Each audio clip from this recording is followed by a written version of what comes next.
Perkenalkan, nama saya Yusuf Fernando Kopong, NIM 2030331044032. Di sini saya akan menjelaskan tentang apa itu good governance. Pada dasarnya adalah salah satu konsep yang mengacu kepada proses pencapaian keputusan dan pelaksanaannya yang dapat dipertanggungjawabkan secara bersama sebagai suatu konsensus yang dicapai oleh pemerintah, warga negara, dan sektor swasta bagi penyelenggara pemerintah dalam suatu negara. Apa tujuan dari good governance? Menurut Kurniawan 2005-12 sebagai berikut: mewujudkan penyelenggaraan pemerintah negara yang solid dan bertanggung jawab serta efisiensi dan efektif dengan menjaga kesinergisan interaksi yang konstruktif di antara domain-domain negara, sektor swasta, dan masyarakat. Apa saja prinsip-prinsip good governance?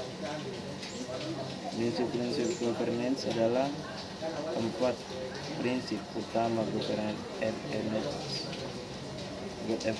yaitu prinsip governance.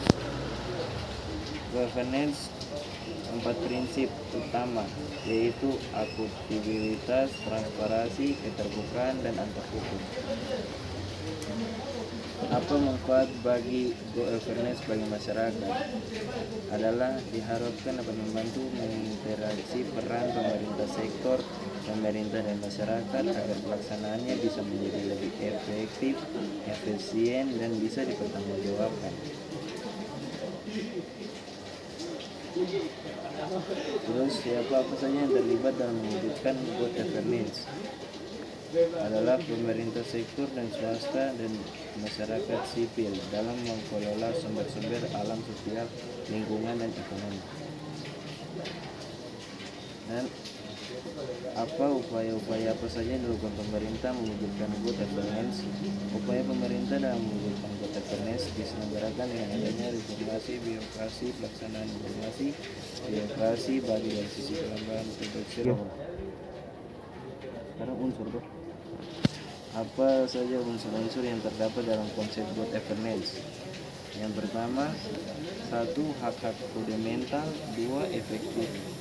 Efektivitas dan transparansi. Yang ketiga, akuntabilitas pemerintah dalam hal masalah keuangan dan lain-lain. Dan keempat adalah pengembangan aturan hukum (rule of law).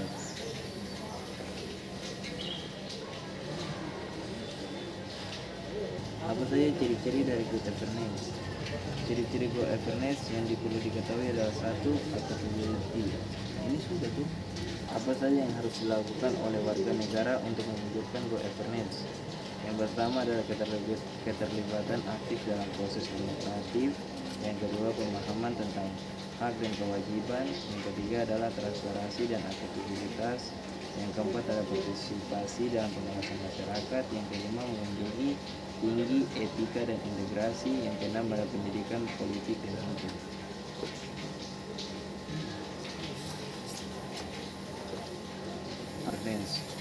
Tujuan governance adalah mewujudkan birokrasi yang akuntabel dengan bertanggung jawab atas setiap tindakan yang diambil pemerintah, berkomitmen untuk menjalankan kebijakan dan program dengan tekun, dan akan memegang tanggung jawab jika terjadi kesalahan tanpa mencari alasan atau kambing hitam. Permasalahan apa saja dihadapi dalam pelaksanaan governance di Indonesia? Korupsi, kolusi, nepotisme, pungutan liar, kesewenangan, penyerobotan, penindasan, dan penistaan.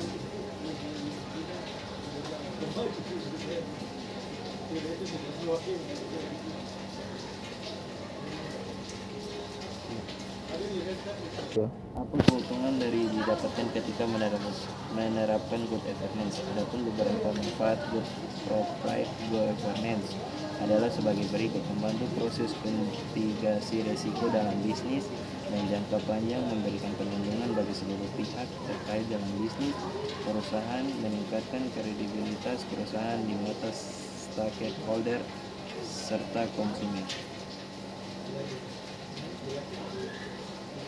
Apa saja aspek-aspek governance?